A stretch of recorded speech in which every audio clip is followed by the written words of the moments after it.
자신의 손조차 보이지 않을 만큼 어두운 곳에 들어간다고 상상해보세요. 완벽한 침묵, 축축하고 차가운 공기, 그리고 내딛는 한 걸음 한 걸음이 막다른 길로 이어질 수 있는 공간. 이제 몇 시간이 아니라 한 달이 넘는 시간을 그 지하미로소에 갇혀 지낸다고 생각해보세요. 음식도, 빛도, 누군가 자신을 찾아줄 것이라는 확신도 전혀 없는 상태에서 말입니다. 오늘 우리가 다룰 이야기는 실제로 있었던 사건입니다. 현대 탐험사에서 가장 고통스럽고 절망적인 사례 중 하나라고 할 수 있는 이야기 속으로 함께 들어가 보겠습니다.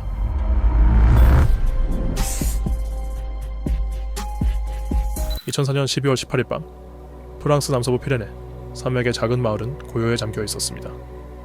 48세의 장 루익, 조수아 베르제는 한 요양시설에서 관리인으로 일하고 있었는데 그날 밤 그는 아내와 14살 아들에게 별다른 말을 남기지 않은 채 집을 나섰습니다. 몇 달째 그를 짓누르던 우울증은 짙은 안개처럼 사라지지 않고 따라붙고 있었습니다. 그는 외투 주머니에 위스키 한 병과 수면제를 챙겨 넣은 뒤 차를 몰아 석회암 언덕 쪽으로 향했습니다. 그가 도착한 곳은 과거 버섯을 재배하던 지하 공간이었습니다. 차를 세운 뒤 잠시 멈춰있던 그는 시동을 끄고 손전등을 켠 채 운전석 문을 열어둔 채로 내렸습니다. 한 손에 위스키를 든 그는 곧장 어두운 지하로 들어가 버려진 갤러리들을 향해 걸어 들어갔습니다. 그것은 단순한 동굴이 아니었습니다. 원래는 백악을 채굴하던 광산이었는데 약 8km에 이르는 지하 통로망이 깊이 약 5m 정도로 이어져 있었습니다. 막다른 길, 꼬인 통로, 수많은 갈림길이 얽혀 있어 방향 감각을 잃기 쉬운 미로였습니다. 장 루익은 목적 없이 왼쪽과 오른쪽으로 무작정 방향을 틀며 안쪽으로 들어갔습니다. 지도도 표시도 없는 그는 불과 몇 분 만에 길을 잃고 말았습니다. 통로들은 서로 너무 비슷해서 되돌아가려 해도 자신이 나온 길을 걷는 것인지 더 깊이 들어가는 것인지 구분할 수 없었습니다. 곧 손전등의 배터리는 약해지기 시작했습니다. 빛은 점점 줄어들다 이내 완전히 꺼졌고 그를 절대적인 어둠 속으로 밀어 넣었습니다. 그 순간부터 방향 감각은 완전히 사라졌습니다. 그는 축축하고 차가운 벽을 더듬으며 진흙탕이 점점 늘어나는 길을 따라 앞으로 나아갔습니다. 진흙은 결국 그의 신발을 빨아들여 버렸고 그는 맨발로 걸을 수밖에 없었습니다. 그곳의 온도는 늘 12도 안팎이었는데 적절한 옷이나 피난처 없이 오래 버티기에는 충분히 추웠습니다. 그는 석회암 벽에 울퉁불퉁한 면을 더듬으며 출구의 단서를 찾았지만 돌고 도는 길은 늘 똑같아 보였습니다. 때때로 어디선가 본 듯한 장소라 착각하며 희망을 품었지만 곧 자신이 완전히 새로운 구역에 있다는 사실을 깨달으며 절망에 빠지곤 했습니다. 처음 24시간이 지나자 혼란은 점차 극심한 공포로 변했습니다. 인간의 뇌는 공간을 파악하기 위해 시각적 기준점이 필요하지만 그곳에는 아무런 지표가 없었습니다. 시간 감각 또한 무너졌습니다. 해가 뜨고 지는 주기가 없는 탓에 시간의 흐름은 알 수 없었고 길을 잃었다는 사실은 그의 호흡을 더욱 조여왔습니다. 사흘째가 되자 굶주림과 갈증이 생각을 지배했습니다. 위스키는 이미 바닥났고 수면제는 손대지 않은 채 남아있었습니다.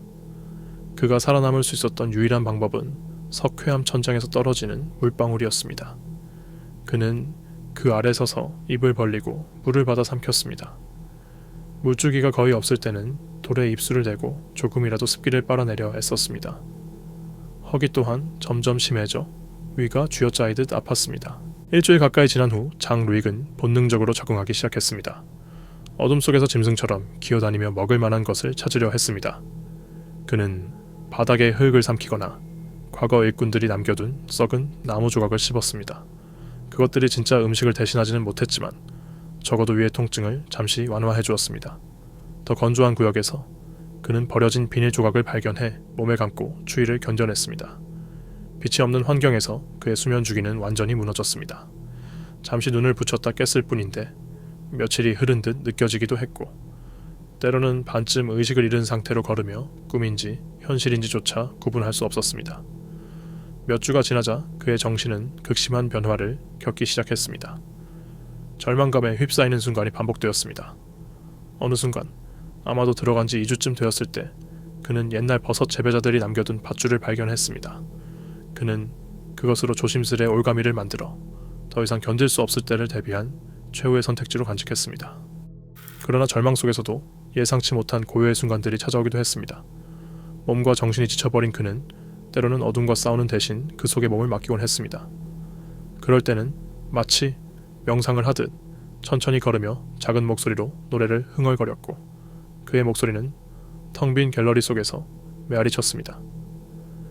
네 번째 주가 끝날 무렵 그의 몸은 알아보기 힘들 정도로 변해 있었습니다. 원래 약 75kg이었던 체중은 거의 3분의 1을 잃어버렸습니다. 이전에 건장했던 모습은 사라지고 그림자 같은 존재로 변해 있었습니다. 장르익의 손톱은 제멋대로 길게 자라 부서져 있었고 돌벽에 긁히며 닳아 있었습니다. 그의 얼굴은 덥수룩한 수염으로 뒤덮였고 정돈되지 않은 채 길게 늘어져 있었습니다. 신발을 잃은 발은 이미 단단한 굳은 살로 변해 거친 지면을 맨발로 견딜 수 있을 만큼 두꺼워져 있었습니다. 그의 삶은 팔을 뻗을 수 있는 거리, 떨어지는 물방울 소리, 손끝에 닿는 차가운 석회암 벽의 감촉으로만 이루어진 세계로 축소되었습니다. 햇빛과 넓은 공간, 다른 사람들의 존재로 이루어진 바깥 세상은 이제 너무 멀고 낯설게 느껴졌고 마치 다른 차원에 속한 전설처럼 여겨졌습니다. 자극이 완전히 사라지자 그의 정신은 스스로 환상을 만들어 내기 시작했습니다. 존재하지 않는 목소리를 듣기도 했고 완전한 어둠 속에서 번쩍이는 빛을 보았다고 믿기도 했습니다. 2005년 1월 21일 그가 실종된 지 정확히 34일째 되던 날 3명의 지역 청소년이 옛버섯 재배 터널을 탐험하기로 했습니다. 입구에서 얼마 들어가지 않아 그들은 운전석 문이 여전히 열려있는 차를 발견했습니다. 몇 주 전 그가 두고 간 그대로의 모습이었고 청소년들은 즉시 경찰에 신고했습니다. 곧 강력한 손전등과 장비를 갖춘 수색팀이 미로 속으로 들어갔습니다. 약 1시간 반 동안 신중히 수색한 끝에 입구에서 불과 180m 떨어진 한 갤러리에서 장루익을 발견했습니다.